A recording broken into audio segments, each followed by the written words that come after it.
Hello നമസ്കാരം. അപ്പോൾ ഇന്നത്തെ എപ്പിസോഡിൻ്റെ സ്റ്റോറിയിലേക്ക് എല്ലാവർക്കും സ്വാഗതം കേട്ടോ. അങ്ങനെ വൈജയന്തി വളരെ ദേഷ്യത്തോട് കൂടിയിട്ട് അകത്തേക്ക് റൂമിലേക്ക് കയറി വരും കേട്ടോ. അപ്പോൾ ബാലചന്ദ്രനാണെങ്കിൽ അവിടെ കണക്കൊക്കെ എഴുതിക്കൊണ്ടിരിക്കുന്നുണ്ട്. വൈജയന്തി വന്നിട്ട് ചോദിക്കുന്നുണ്ട്, ബാലചന്ദ്രൻ എപ്പോൾ വന്നു? വളരെ ഗൗരവത്തിലാട്ടോ ചോദിക്കുന്നത്. കുറച്ച് നേരമായി എന്ന് പറയണം. അലീനെ ഇവിടുന്ന് പറഞ്ഞയച്ചില്ലായിരുന്നോ എന്ന് ചോദിക്കുകയാണേ. അപ്പോൾ ബാലചന്ദ്രൻ ചോദിക്കുന്നുണ്ട്, എന്താന്ന് ചോദിക്കുമ്പോൾ, അല്ല അവളിപ്പോഴും ഇവിടെ നിൽപ്പുണ്ടല്ലോ, അവളെ കണക്കൊക്കെ തീർത്ത് പറഞ്ഞയച്ചതല്ലേ, പിന്നെ ഇങ്ങനെ അവളിവിടെ നിൽക്കുന്നത് എന്ന് ചോദിക്കുകയാണ്. അപ്പോൾ ബാലചന്ദ്രൻ ചോദിക്കുന്നുണ്ട്, അതിനുശേഷം ഇവിടെ നടന്നതൊക്കെ നീ മറന്നുപോയോ? അതിനുശേഷം ഇവിടെ എന്താ ഇപ്പോൾ നടന്നതെന്ന് ചോദിക്കുകയാണ്.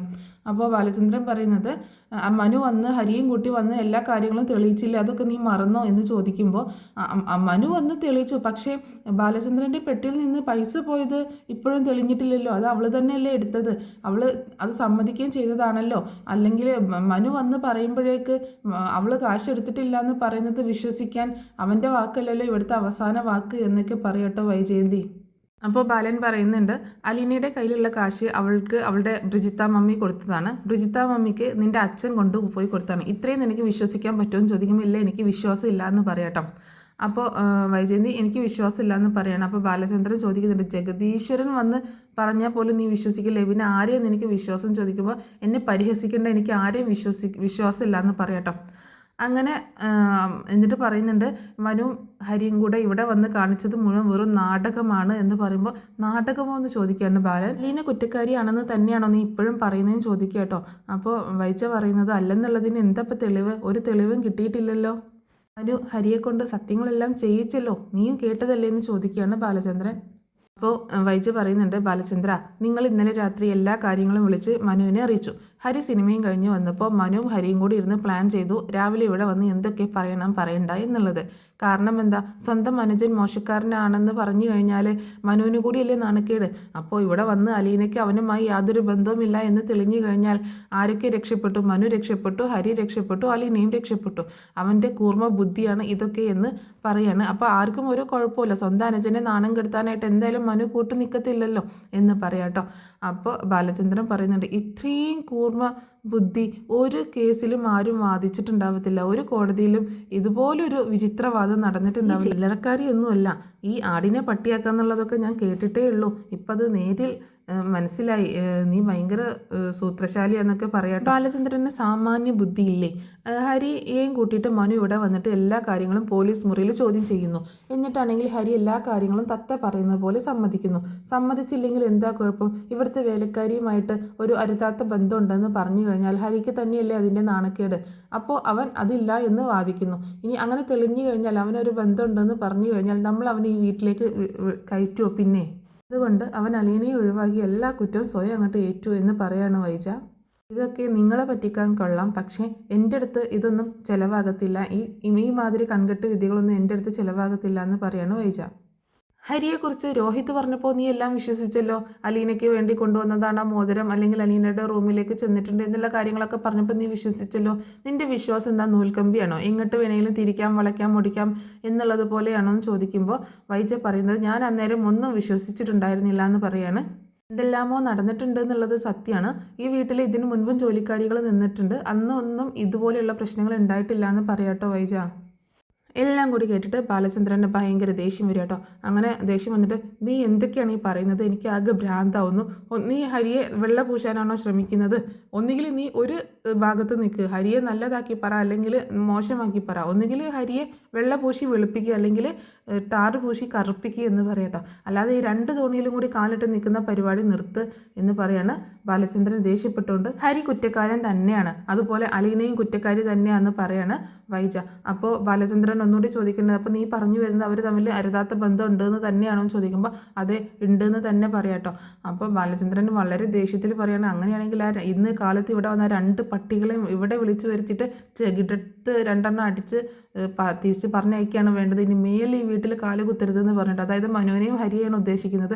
എന്നിട്ട് ഇപ്പം തന്നെ വിളിക്കാമെന്നുള്ള രീതിയിൽ ഫോണെടുത്ത് വിളിക്കാനായിട്ട് നിൽക്കുകയാണ് അത് കണ്ടപ്പോൾ വൈജയ്ക്ക് എന്തോ പന്തികേട് തോന്നും കേട്ടോ. ബാലചന്ദ്രൻ ആരെയാണ് ഈ വിളിക്കുന്നതെന്ന് ചോദിക്കുമ്പോൾ ഞാൻ മനുവിനെ ഹരിയെ വിളിക്കുന്നത്. കള്ള നായിൻ്റെ മക്കൾ ഇനി ഈ വീട്ടിൽ കാല് കുത്താൻ പാടില്ല, ബ്ലഡി റാസ്കൾസ്. ഇനി അവരുടെ മുഖം എനിക്ക് കാണുകയും വേണ്ട, ഈ ഭാഗത്തേക്ക് അവർ വന്നു പോകരുത്, ശിവേട്ടനെ വിളിക്കണം, ശിവേട്ടനെ വിളിച്ച് ഈ കാര്യങ്ങളൊക്കെ അറിയിക്കണം എന്നൊക്കെ പറയാണ് ബാലചന്ദ്രൻ. ഇതൊക്കെ കേട്ടിട്ട് ആകെ പരിഭ്രാന്തിയാവുക കേട്ടോ വൈജയ്ക്ക്. ഫോൺ ചെയ്യാൻ തുടങ്ങുന്ന ബാലചന്ദ്രൻ്റെ കയ്യിൽ നിന്ന് വൈജ പെട്ടെന്ന് ഫോൺ വാങ്ങിച്ചിട്ട് ബെഡിലേക്ക് ഇടുകയാണ്. എന്നിട്ട് ദേഷ്യപ്പെട്ടുകൊണ്ട് അവിടെ പോയിരിക്കുന്നുണ്ട്. അപ്പോൾ ബാലചന്ദ്രൻ വന്നിട്ട് പറയുന്നുണ്ട്, വൈജ നീ ഇങ്ങനെയൊന്നുമല്ല പെരുമാറേണ്ടത്, അലീനയെ നമ്മൾ അത്രയും തെറ്റിദ്ധരിച്ചു, അവൾ തെറ്റ് ചെയ്തു എന്ന് തന്നെ നമ്മൾ വിശ്വസിച്ചു, അത് കാരണം അവൾക്ക് ഒരുപാട് വിഷമം ഉണ്ടായില്ല. നീ അവളുടെ അടുത്ത് ചെന്നിട്ട് സോറി പറഞ്ഞിട്ട് അവളോട് സോറി പറയണം വേണ്ടത്, അതിൽ നീ ചെറുതാവുമെന്നില്ല, അങ്ങനെ ചെയ്യുന്നതിലൂടെ നിൻ്റെ സ്ഥാനം വലുതാവത്തേ ഉള്ളൂ എന്ന് പറയുമ്പോൾ എനിക്ക് അവളുടെ മുന്നിൽ വലുതാവണ്ട, പിന്നെ ആശ്വസിപ്പിക്കലൊക്കെ നിങ്ങൾ ചെയ്തിട്ടുണ്ടാവുമല്ലോ, അല്ലെങ്കിൽ രാവിലെ എല്ലാം എടുത്ത് പോവാൻ നിന്ന ആൾ തിരിച്ച് വീട്ടിൽ തന്നെ ഉണ്ടാവത്തില്ലല്ലോ എന്ന് പറയാണ് വൈജ. ഇനിയിപ്പോൾ ഞാനും കൂടെ അവളോട് ക്ഷമ യാചിക്കേണ്ട കുറവേ ഉള്ളൂ, ഇനി രോഹിയും അവളോട് ക്ഷമ ചോദിക്കേണ്ടി വരുമോ എന്ന് ചോദിക്കുകയാണ് വൈജ. അപ്പോൾ ബാലചന്ദ്രൻ പറയുന്നത് തെറ്റ് ചെയ്തിട്ടുണ്ടെങ്കിൽ എന്ന് പറയാണ്. അതോടെ കേട്ടപ്പോൾ വൈജയ്ക്ക് വീണ്ടും ദേഷ്യം കയറുകയാണ്. എന്നിട്ട് പുറകെ വന്നിട്ട് ചോദിക്കുന്നുണ്ട്, എന്നെക്കാളും മക്കളെക്കാളും വലുതാണോ ബാലചന്ദ്രനെ ആ വേലക്കാരി പെണ്ണായിട്ടുള്ള അവൾ എന്ന് ചോദിക്കുമ്പോൾ വിഡ്ഢി ചോദ്യം ചോദിക്കല്ലേ വൈജ എന്ന് പറയണം. എങ്ങനെ ചോദിക്കാതിരിക്കും, രാവിലെ എല്ലാം എടുത്ത് ഇവിടെ നിന്ന് പറഞ്ഞയച്ചാൽ ഇത്രയൊക്കെ പ്രശ്നങ്ങൾ ഉണ്ടായിട്ട് അവളെ പറഞ്ഞയക്കല്ലേ വേണ്ടത്, അല്ലാതെ വീട്ടിലേക്ക് തിരിച്ച് കയറ്റുകയാണോ? അവൾ ഭയങ്കര സത്യസന്ധത, ഭയങ്കര സൽഗുണ സമ്പന്ന, എന്നിട്ട് അവൾക്ക് വലിയൊരു സ്ഥാനവും കൊടുത്തിട്ട് ഇവിടെ കുടിയിരുത്തിയേക്കുന്നു എന്നൊക്കെ പറഞ്ഞ് ഭയങ്കരമായിട്ട് ദേഷ്യപ്പെട്ടുകൊണ്ട് സംസാരിക്കുകയാണ്. അവളാണ് ഇനിയിപ്പോൾ ഇവിടെ വലിയൊരു സത്യസന്ധത, അവൾക്ക് ഇവിടെ എല്ലാവരുടെ മുന്നിലും ഞെളിഞ്ഞ് നിൽക്കാം, ഞാൻ അവളെ കാശെടുത്തു എന്ന് സംശയിച്ച ഞാൻ കുറ്റക്കാരി, ഞാൻ തെറ്റുകാരി, ഞാനും രോഹിത്തും തെറ്റുകാരി, അതുപോലെ ഹരി അവളെ ഒന്ന് പറ്റിക്കാൻ നോക്കിയ ഹരി തെറ്റുകാരനാണ്, ഇനിയിപ്പോൾ അവൾക്ക് ഇവിടെ ഭയങ്കര സ്ഥാനമായിരിക്കും, എല്ലാവരുടെ മുന്നിലും ഇങ്ങനെ ഞെളിഞ്ഞ് നടക്കാം, അവളൊരു സത്യസന്ധത എന്നൊക്കെ പറയുമ്പോൾ അവളങ്ങനെ ഞെളിഞ്ഞ് നിൽക്കട്ടെടി എന്ന് പറയാണ് ബാലചന്ദ്രൻ. നിരപരാധികൾക്ക് അവരെ കുറ്റപ്പെടുത്തിയവരുടെ മുന്നിൽ നെളിഞ്ഞു നിൽക്കാനുള്ള അവകാശമുണ്ടെന്ന് പറയട്ടോ ബാലചന്ദ്രൻ. അതെനിക്ക് കാണാൻ വയ്യ, അതുകൊണ്ടാണ് അവളെ പറഞ്ഞയക്കാൻ പറഞ്ഞതെന്ന് വൈജ പറയുമ്പോൾ, അലീന നിൻ്റെ അടുത്ത് പറഞ്ഞോ നീ അവളെ തെറ്റുകാരിയാക്കിയത്, കുറ്റപ്പെടുത്തിയത് മോശമായി പോയെന്ന് അലീന നിൻ്റെ അടുത്ത് പറഞ്ഞോ എന്ന് ചോദിക്കുകയാണ്. അതുപോലെ നിന്നോട് മുഖം വീർപ്പിച്ചോ, മക്കളോട് ദേഷ്യം കാണിച്ചോ, ഈ വീട്ടിലെ ജോലികൾ എന്തെങ്കിലും ചെയ്യാതിരുന്നോ? ഒന്നുമില്ലല്ലോ, അവൾ എല്ലാ കാര്യങ്ങളും ഭംഗിയായിട്ട് ചെയ്യുന്നുണ്ട്. നിൻ്റെ മനസ്സിലാണ് അവളെ തെറ്റിദ്ധരിച്ചല്ലോ എന്നുള്ള ഒരു കറയിരിക്കുന്നത്. അത് തീരാൻ അവളെ ദ്രോഹിക്കുകയാണോ വേണ്ടത്, അവളോട് സോറി പറയുകയാണോ വേണ്ടത് എന്ന് ചോദിക്കുകയാണ്. ഒരു സോറി പറഞ്ഞാൽ എല്ലാ പ്രശ്നങ്ങളും തീരും എന്ന് പറയുമ്പോൾ എൻ്റെ പട്ടി പറയും അവളോട് സോറി എന്ന് പറയാണ് വൈജ. എന്തിനാ വൈജ അവളോട് ഇത്രയും ശത്രുത എന്ന് ചോദിക്കുകയാണ്.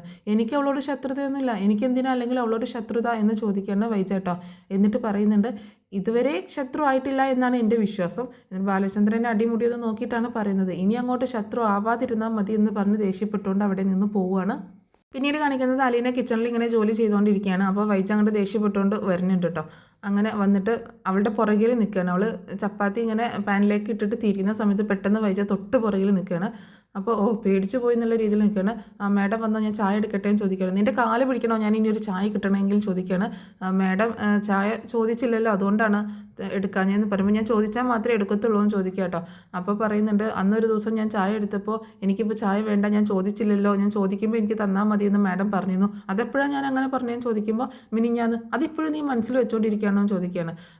എനിക്ക് അപ്പോൾ ആ മൂഡായിരുന്നു, ഇപ്പോൾ എനിക്ക് ചായ വേണമെന്ന് പറയുമ്പോൾ ഇനി ഞാൻ ശ്രദ്ധിച്ചോളാം, എനിക്ക് ഓരോ സമയത്ത് ഓരോ മൂഡാന്ന് പറയണം വൈജ. ഇനി ഞാൻ ശ്രദ്ധിച്ചോളാം, ഞാൻ ഇപ്പോൾ ചായ എടുത്ത് തരാമെന്ന് പറഞ്ഞിട്ട് ചായ എടുക്കാനായിട്ട് പോവാണ്. അങ്ങനെ അലീന ചായ ഉണ്ടാക്കാനായിട്ട് തുടങ്ങുമ്പോൾ അലീന എന്നോട് വൈജ പറയാണ്, നീ തൽക്കാലം രക്ഷപ്പെട്ടു, ഇവിടെ നങ്കൂരം ഉറപ്പിച്ചു എന്ന് വിചാരിച്ച് നീ അഹങ്കരിക്കേണ്ട, മനുവിനെ കൊണ്ട് നാടകം കളിപ്പിച്ചല്ലേ നീ ഇവിടെ തിരിച്ച് കയറിയതെന്ന് ചോദിക്കുകയാണ്. എന്ത് നാടകം എന്ന് ചോദിക്കുകയാണ് അലീന. എനിക്കറിയാം, എല്ലാം എനിക്കറിയാം എന്ന് പറയുമ്പോൾ അലീന പറയുന്നുണ്ട്, ഞാൻ എങ്ങനെ എസ്കേപ്പ് ആയി എന്നാണ് മാഡം പറയുന്നത്, വറചട്ടിയിൽ നിന്ന് വീണ്ടും വറചട്ടിയിലേക്ക് എന്ന് തന്നെ പറയാട്ടോ. നീ ഒരുപാട് കളിക്കൊന്നും വേണ്ട, ഹരിയും നീയൊക്കെ കൂടി ഗൂഢാലോചന നടത്തിയിട്ടല്ലേ ഇതൊക്കെ ഇങ്ങനെയൊക്കെ ആക്കി തീർത്തത്, എനിക്ക് എല്ലാം മനസ്സിലായി എന്നൊക്കെ പറയുമ്പോൾ മാഡത്തിന് എന്ത് മനസ്സിലായി എന്ന് ചോദിക്കുകയാണ്. എനിക്കെല്ലാം അറിയാം, എനിക്കെല്ലാം മനസ്സിലായി എന്ന് പറയുമ്പോൾ മാഡത്തിന് ഒന്നും അറിയത്തില്ല എന്ന് പറയണം. ഈ വീട്ടിൽ ആകെ എല്ലാ കാര്യങ്ങളും അറിയുന്ന ഒരാളേ ഉള്ളൂ എന്ന് പറയണം. അത് ഞാനാന്ന് പറയാട്ടോ. നിനക്ക് എന്താ അറിയാവുന്നതെന്ന് ചോദിക്കുമ്പോൾ എനിക്കെല്ലാം അറിയാം എന്ന് പറഞ്ഞിട്ട് അലീന വീണ്ടും അപ്പുറത്തേക്ക് മാറിപ്പോവാണ്. ഫ്രിഡ്ജിൽ പോയിട്ട് പാലെടുത്തുകൊണ്ട് വന്നിട്ട് ചായയിൽ ഒഴിക്കുന്നുണ്ട് കേട്ടോ. അപ്പോൾ വൈജ പറയുന്നുണ്ട്, എന്നെ തോൽപ്പിച്ച് അധികം നാൾ ഇവിടെ വാഴാമെന്ന് നീ വിചാരിക്കേണ്ടെന്ന് പറയുമ്പോൾ എനിക്ക് അങ്ങനെ ഒരു വിചാരമേ ഇല്ല, ഇവിടുത്തെ ജീവിതം ഏതാണ്ട് തൃപ്തിയായിട്ട് നിൽക്കുകയാണെന്ന് പറയാണ് അലീന. പിന്നീട് ചായ ഉണ്ടാക്കി വൈജയ്ക്ക് കൊണ്ടുപോയി കൊടുക്കുക കേട്ടോ ഹാളിലേക്ക്. അപ്പോൾ ചായ വാങ്ങിച്ച് കുടിക്കുകയാണ് വൈജ. ചായ വാങ്ങിച്ച് കുടിക്കുമ്പോൾ ചായക്ക് നല്ല ടേസ്റ്റാണ്, അത്യാവശ്യം നല്ല ചായയാണ്. അതുകൊണ്ട് പെട്ടെന്നൊന്ന് അലീനയെ നോക്കുന്നുണ്ട്.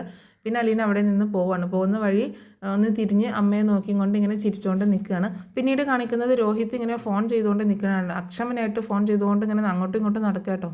ഈയാണ് വിളിക്കുന്ന കേട്ടോ രോഹിത്. കോൾ എടുക്കാത്ത കണ്ടിട്ട് ദേഷ്യത്തിൽ ഫോൺ ബെഡിലേക്ക് ഇടുകയാണ്. കുറച്ച് കഴിഞ്ഞ് ഫോൺ റിങ് ചെയ്യുന്നുണ്ട്. നീ എന്താണ് ഇങ്ങനെ വിളിച്ചത്? എന്തോരം മിസ് കോളാണ്, നീ എത്ര നേരം എവിടെയായിരുന്നു, നീ എന്താ ഫോൺ എടുക്കാത്തതെന്ന് ചോദിക്കുമ്പോൾ ഞാനൊരു സിനിമയ്ക്ക് കയറിയിടാതാണ്. നിനക്കൊരു ടെൻഷനും ഇല്ലെന്ന് ചോദിക്കുകയാണ്.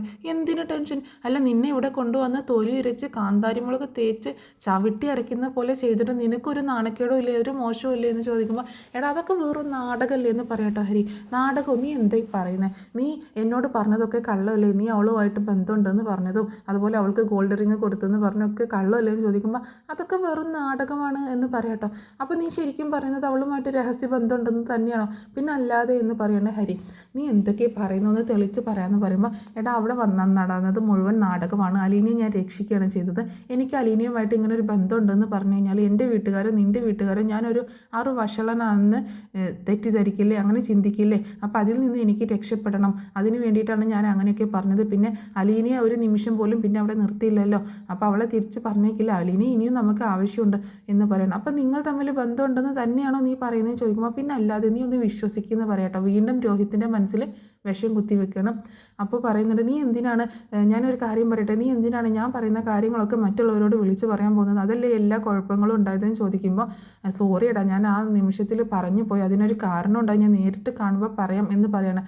അതായത് അലീനയോടുള്ള ദേഷ്യം, അലീന അവനോട് സഹകരിച്ചില്ലല്ലോ, അതൊരു ദേഷ്യമാണ്. അപ്പോൾ ഹരി പറയുന്നുണ്ട് എടാ ഞാനൊരു ദിവസം കടപ്പാട്ടൂർ വരാം, അപ്പോൾ നിൻ്റെ സംശയങ്ങളൊക്കെ മാറ്റിത്തരാം എന്ന് പറയണം. നീ അന്ന് ക്ലാസ് കട്ട് ചെയ്തിട്ട് നീ അവിടെ ഉണ്ടാവണമെന്ന് പറയണം. ആ ശരിയിടാ നോക്കാം എന്ന് പറയാട്ടോ. എന്നിട്ട് പറയുന്നുണ്ട് നമ്മൾ 3 പേര് മാത്രം ഉണ്ടാവണം എന്ന് പറയുമ്പോൾ ആരാണ് ആ 3 പേരെന്ന് ചോദിക്കുകയാണ് രോഹിത്. ഞാനും നീയും അലീനയും മാത്രം എന്ന് പറയാണ്. അങ്ങനെ ഒരു പ്ലാനിങ് നടത്തുകയാണ് ഹരിയും രോഹിത്തും കൂടിയിട്ടോ. എന്നിട്ട് ഫോൺ കട്ട് ചെയ്യാണ്, ഇനി പിന്നെ വിളിക്കാമെന്ന് പറഞ്ഞിട്ട് പിന്നീട് കാണിക്കുന്നത് രേവതിക്കുട്ടി പട്ടിക്ക് കൊടുക്കാനുള്ള ഫുഡ് എടുത്തുകൊണ്ട് വരിക കേട്ടോ. അപ്പോൾ ഇത് ജോസൂട്ടി കാണുന്നുണ്ട്. അങ്ങനെ പട്ടിക്ക് കൊടുക്കാനായിട്ട് പോകുമ്പോൾ ജോസൂട്ടി വിളിക്കുന്നുണ്ട്, രേവതിക്കുട്ടിയെന്ന് വിളിക്കണം. എന്തേലും ചോദിക്കുമ്പോൾ അതിങ്ങ് താൻ ഞാൻ കൊടുത്തോളാം, ഇത് ടോമിക്കുള്ള ഫുഡല്ലേന്ന് ചോദിക്കണം. അതേ ടോമിക്കുള്ള ഫുഡാണ്, അതിങ്ങ് താന്ന് പറയുമ്പോൾ ഇത് ടോമിക്കുള്ള ഫുഡാണ്, ചേട്ടന് വേണമെങ്കിൽ കിച്ചണിൽ പോയി എടുത്ത് കഴിക്കും. അയ്യോ അതല്ല, ടോമിക്ക് ഞാൻ കൊടുത്തോളാം എന്ന് പറയുമ്പോൾ എന്താ ഞാൻ കൊടുത്താൽ ടോമി കഴിക്കത്തില്ലേന്ന് ചോദിക്കണം. ഞാനൊന്ന് ഹെൽപ്പാന്ന് വിചാരിച്ചതെന്ന് പറയുമ്പോൾ അങ്ങനെ ഇപ്പോൾ ഹെൽപ്പ് ഉണ്ടാന്ന് പറഞ്ഞിട്ട് രേവതിക്കുട്ടി ഫുഡ് കൊണ്ടുപോയിട്ട് ടോമിക്ക് കൊടുക്കുക കേട്ടോ. ടോമിയോട് പറയുന്നുണ്ട് വലിയ ഷോ കാണിക്കേണ്ട, മര്യാദയ്ക്ക് ഇത് കഴിച്ചോളണം എന്ന് പറയാണ്. വലിയ ഷോ കാണിച്ചു കഴിഞ്ഞാൽ ഞാൻ അലീന ചേച്ചിയെ വിളിച്ചു വരുത്തും. അലീന ചേച്ചി ഒന്ന് നോക്കിയാലുണ്ടല്ലോ നീ വാലും ചുരുട്ടി ഒരു മൂലയിലിരിക്കും, അതുകൊണ്ട് എൻ്റെ അടുത്ത് വലിയ ഷോക്ക് വരണ്ടെന്ന് പട്ടിയോട് പറഞ്ഞിട്ട് തിരിച്ചു പോരുക കേട്ടോ. അപ്പോൾ ജോസൂട്ടി ചോദിക്കുന്നുണ്ട് നീ എന്താ പട്ടിയെ ചട്ടം പഠിപ്പിക്കുകയാണോ? അതെ ഞാൻ ചട്ടം പഠിപ്പിക്കുകയാണ്, ചേട്ടനെ പഠിപ്പിക്കണോ ചോദിക്കുമ്പോൾ അയ്യോ വേണ്ട, നീ എന്താ എന്നെ ഒന്നും മൈൻഡ് ചെയ്യാത്ത എന്ന് ചോദിക്കുകയാണ് ജോസൂട്ടി കേട്ടോ. ഞാൻ മൈൻഡ് ചെയ്യാത്തതോ? അല്ല നമ്മൾ വീട്ടിലെ ഒരു സെർവൻസ് അല്ലേ, ഞാനിവിടുത്തെ സീനിയർ അല്ലേ എന്ന് ചോദിക്കുമ്പോൾ അയിന് എന്ന് ചോദിക്കുകയാണ് രേവതിക്കുട്ടി. അല്ല നമ്മളിവിടുത്തെ ജോലിക്കാരാകുമ്പോൾ ഒരു ഐക്യമൊക്കെ വേണ്ടേന്ന് ജോസൂട്ടി ചോദിക്കുകയാണ്. ജോസൂട്ടി നൈസായിട്ടൊന്ന് വളയ്ക്കാൻ നോക്കുക കേട്ടോ. വീട്ടിലെ ജോലിക്കാരാകുമ്പോൾ തമ്മിലൊരു ഐക്യം വേണ്ടേ? സിനിമയിലൊക്കെ അങ്ങനെയാണ്, വീട്ടിൽ ജോലിക്ക് നിൽക്കുന്നവരൊക്കെ ആകുമ്പോൾ അങ്ങനെ ഒരു ഐക്യമുണ്ട് എന്നൊക്കെ പറയുമ്പോൾ എന്നാൽ ചേട്ടൻ സിനിമയിലേക്ക് ചെല്ല്, അവിടെ പോയിട്ട് നല്ല ജോഡി തിരഞ്ഞെടുക്കാമല്ലോ എന്ന് പറയണം.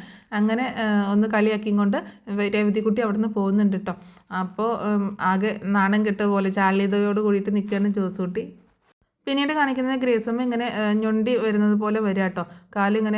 കാലുകൊണ്ട് വയ്യാത്തത് പോലെ ഇങ്ങനെ വരികയാണ്. എന്നിട്ട് രേവതിക്കുട്ടീനെ വിളിക്കുന്നുണ്ട്. രേവതിക്കുട്ടിയെ നീ എവിടെയാണെന്ന് ചോദിക്കുമ്പോൾ ഇതേ ഞാൻ വരുന്നു എന്ന് പറയണം. എന്നിട്ട് കാണാഞ്ഞിട്ട് വീണ്ടും വിളിക്കുന്നുണ്ട്. അപ്പോൾ രേവതിക്കുട്ടി മുകളിൽ നിന്ന് ഇറങ്ങി വരികയാണ്. നീ ഇതുവരെ എവിടെയായിരുന്നു ചോദിക്കുമ്പോൾ ഇതേ നല്ല മഴ, ഞാനത് നോക്കിക്കൊണ്ട് നിൽക്കായിരുന്നു എന്ന് പറയണേ രേവതിക്കുട്ടി. അതിപ്പോൾ എന്താ ഇത്ര കാണാനുള്ളതെന്ന് ചോദിക്കുകയാണ്.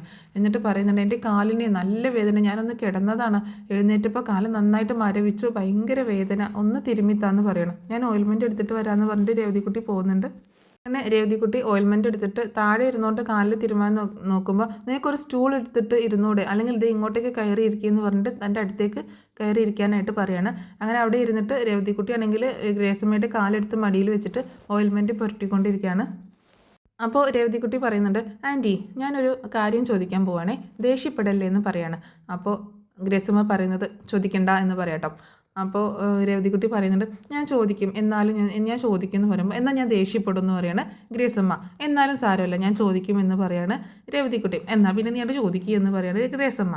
അപ്പോൾ രേവതി ഇങ്ങനെ തുടങ്ങാനിങ്ങനെ മടിച്ച് നിൽക്കണം. അപ്പോൾ ആൻറ്റി ഞാനുണ്ടല്ലോ എന്ന് പറയുമ്പോൾ നീ ഉണ്ട്, നീ ഇതേ ഇരിക്കുന്നു. അതല്ല ആൻറ്റി, അത് നീ ചോദിക്കടി എന്ന് പറയണേ ഗ്രേസമ്മ. ആൻറ്റി ഞാൻ ആ റൂം തൂത്ത് തുടച്ച് വൃത്തിയാക്കിയിട്ടോട്ടെ, ജോമോൻ ചേട്ടൻ്റെ റൂം എന്ന് ചോദിക്കുകയാണ്. നീ അത് ഇതുവരെ വിട്ടില്ലേ എന്ന്. അതൊന്നും വേണ്ട എന്ന് പറയുമ്പോൾ അങ്ങനെയല്ല ആൻറ്റി, അവിടെ മൊത്തം പൊടിയാണ്, ഒരു ഫോട്ടോ പോലും മര്യാദക്ക് കാണാൻ പറ്റത്തില്ല എന്ന് പറയുമ്പോൾ വേണ്ട അതങ്ങനെ കിടന്നോട്ടെ എന്ന് പറയണേ. അങ്ങനെയല്ല ആൻറ്റി, നമുക്ക് ഇഷ്ടമുള്ള ആൾക്കാർ നന്നായിട്ട് ഇരിക്കണം എന്നല്ലേ, നല്ല വൃത്തിയിലിരിക്കണം എന്നല്ലേ നമ്മൾ ആഗ്രഹിക്കുക. നമുക്ക് സ്നേഹമുള്ളവർ നന്നായിട്ട് ഇരിക്കണമെന്നല്ലേ നമ്മൾ ആഗ്രഹിക്കുക.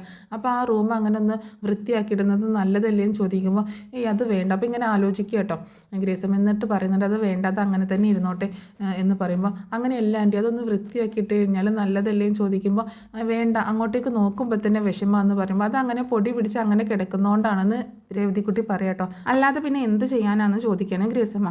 നമുക്ക് ആ റൂം ക്ലീനാക്കി, നമുക്ക് ഇഷ്ടപ്പെട്ട ഏറ്റവും ഇഷ്ടപ്പെട്ട ആളുടെ റൂമായിരുന്നില്ലേ അത്, അപ്പോൾ ആ റൂം അങ്ങനെ ഇടാൻ പാടുണ്ടോ? അതൊന്ന് വൃത്തിയാക്കി ക്ലീനാക്കിയിട്ട് അവിടെ ഒരു തിരിയൊക്കെ കത്തിച്ച് എല്ലാ ദിവസവും അവിടെ പോയി പ്രാർത്ഥിക്കുമ്പോൾ അത് നല്ല ആശ്വാസം കിട്ടത്തില്ലേന്ന് ചോദിക്കുകയാണ്. അപ്പോൾ ഗ്രേസമ്മയ്ക്ക് ഭയങ്കര സന്തോഷം തോന്നുക കേട്ടോ രേവതിക്കുട്ടിയുടെ ഈ ഒരു ഐഡിയ കേട്ടപ്പോൾ. അങ്ങനെ രേവതിക്കുട്ടി പറഞ്ഞ കാര്യം കേട്ടിട്ട് ഇങ്ങനെ സന്തോഷത്തോടു കൂടിയിട്ട് രേവതിക്കുട്ടി നോക്കിയിരിക്കുന്ന ഗ്രേസമ്മയെ കാണിച്ചുകൊണ്ടാട്ടോ ഇന്നത്തെ എപ്പിസോഡ് അവസാനിക്കുന്നത്.